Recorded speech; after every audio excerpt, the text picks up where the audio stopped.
السلام عليكم ورحمة الله. اللهم صل وسلم على سيدنا محمد عليه أفضل الصلاة والسلام.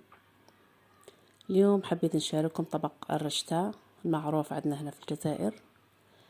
راح نبداوه من العجينة حتى للمرق، طريقة المرق نتاعو قادرة تعتمديه كمشروع ولا تخدميه في الدار للعائلة نتاعك.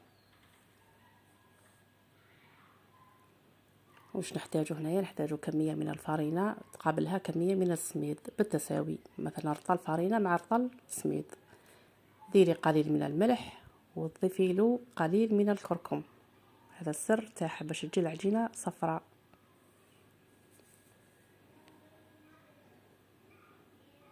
نعجنوها تتحصلي على عجين ما يكونش طري، لازم العجينة تكون يابسة قاصحة بدون دلك، تلمي فقط العجين.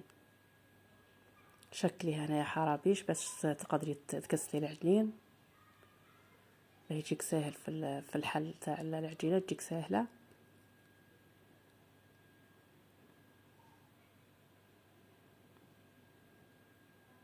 هنايا نفردوها بالحلال،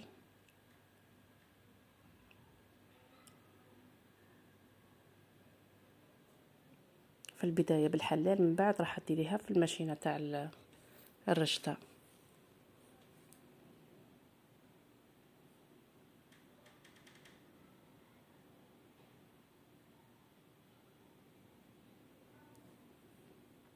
هنا راح نحلوها في الماشينة. تبداي طبعا بالرقم اللي يكون السمك تاعو عريض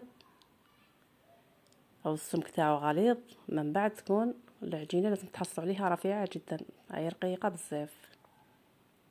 وفي كل مرة تمشي بزوج درجات، مثلا درتيها في رقم 2، المرة الثانية في رقم 4، ثم 6، ثم 8، حتى الآخر رقم عندك في الماشينة. كاين رقم 9، كاين رقم 7، وحتى للرقم الأخير باش تحصلي على عجينة تكون رقيقة.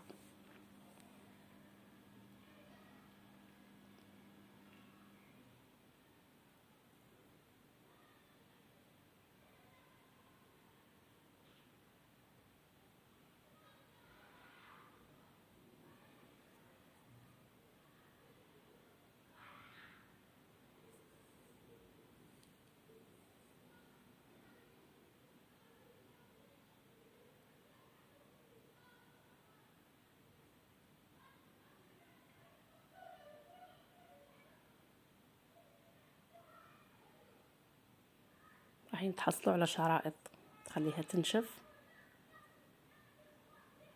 تحطيها بجيه حتى تنشف العجينة باش ما تلصقش.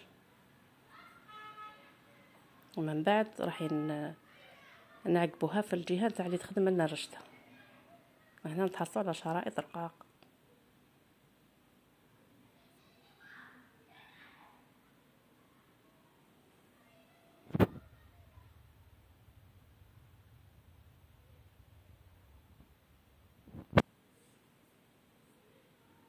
هذا الشكل تاعها.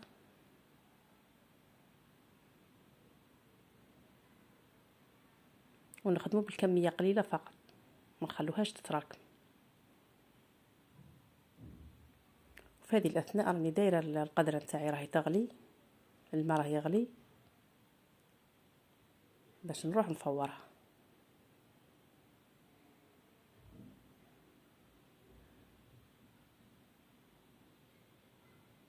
اول خطوه راح ندهن الكسكاس بشويه زيت باش ما تلصقليش، ما يلصقش العجين، او الرشه اللي راح نديرها ما تلصقش.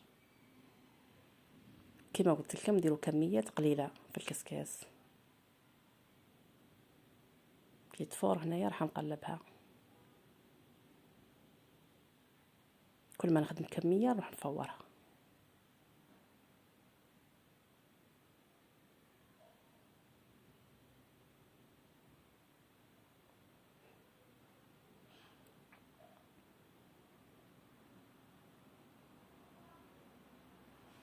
هنا بالنسبه للمرق نحتاج قطع من اللحم او دجاج، يعني اللي عندك.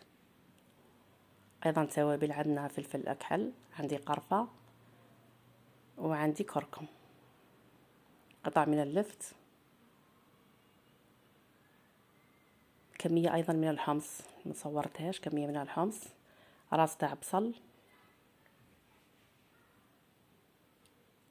هنا بعد ما كملت التفواره الاولى راح نزيد نعاود تفواره ثانيه، التفواره الثانيه الاخيره.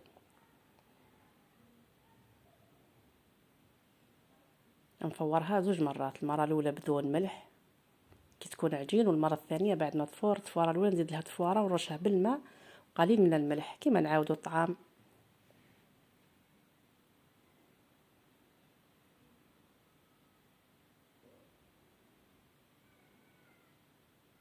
ونديرها على دفعات، نفورهاش بكميه كبيره، نديرها على دفعات فقط. كل ما تفور كميه نزيد كميه اخرى حتى نكمل كامل الرشته. هنا المرق نتاعي تقريبا، هنا اللحم راه قريب يطيب هو والحمص، نجي نضيف له اللفت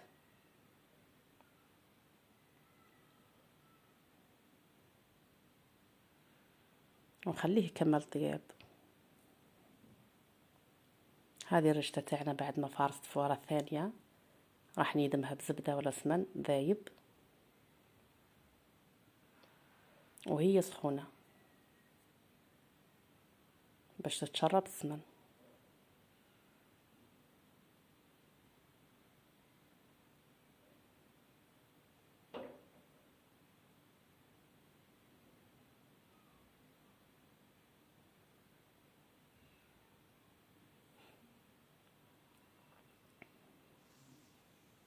احنا نشبعها بخطوط من القرفه.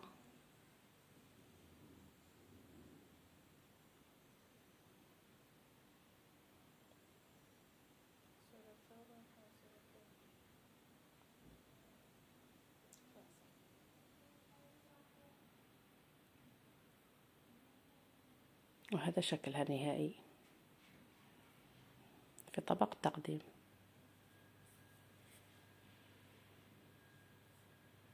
جات خفيفة وبنينة ما شاء الله. جربوها البنات وإن شاء الله تنجحوا فيها، فقط تتبعوا المقادير والوصفة.